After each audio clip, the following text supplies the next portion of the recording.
Brother Udoka, can you actually help us to understand some of the positive qualities? What these positive qualities?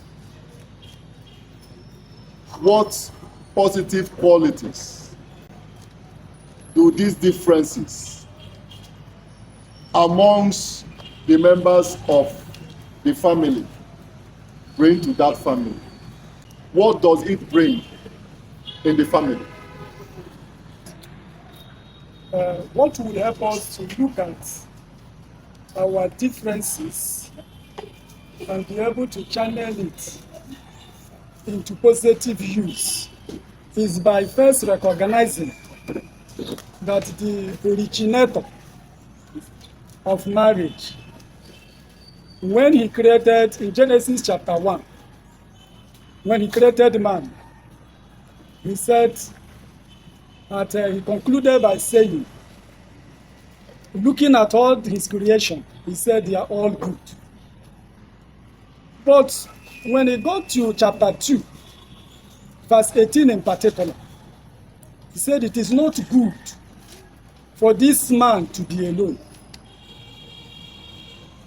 It was because there is something that God have found or discovered that needed to be added in that marriage to make it unique and to bring the best out of that union. And if God have identified it, he saw that there was something lacking in man. And that was why when he wanted to make woman, it was from the man that he took what he took to form a woman. Having gotten this background, it also, shows that God himself, there are unique qualities he actually placed in every woman he created. Those unique qualities, there is a popular saying that we are unique in our, there is strength in our diversity. There is strength in our diversity. So the implication of that is this, that if there is something that God has placed in the man, and a unique thing he has placed in a woman, if both could harness those positive, unique qualities that he has embedded in both the woman and in a man, it is what will help the marriage or that union to flourish. But if we do not identify them, you may be carrying something unique that would have made you go far without knowing.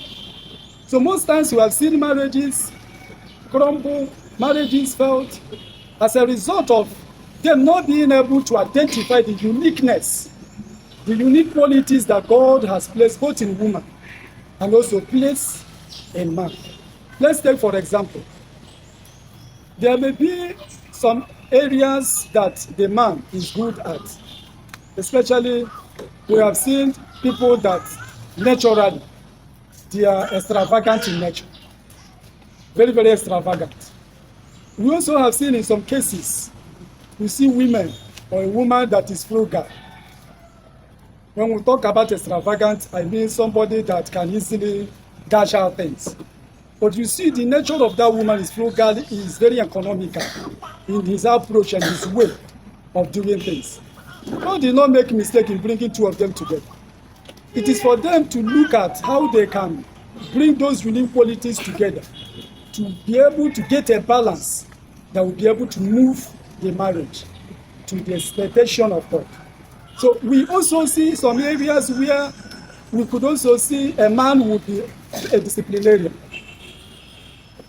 Like in my own case, I grew up in a family that our mom is a well-disciplinarian woman. And eventually, when I married my wife is the type that can accommodate anything. Sometimes initially I was angry. I said, why is it that you are not even pushing the way I'm pushing? You will allow the children, they will do this. It's only when I'm around they will. But at a point, I got to realize that If my wife happens to behave the way I'm behaving, maybe the children will be afraid of all of us. You know, our house will not be comfortable or conducive for us to raise those children. Sometimes you see me, I will come and say, easy, easy, easy, easy. And with time, we are finding balance on how to raise those children. So what I'm saying in essence is, God will not make mistake in creating us with diverse, unique qualities. Those endowments are there for us to harness and find a balance so that we'll be able to raise our children.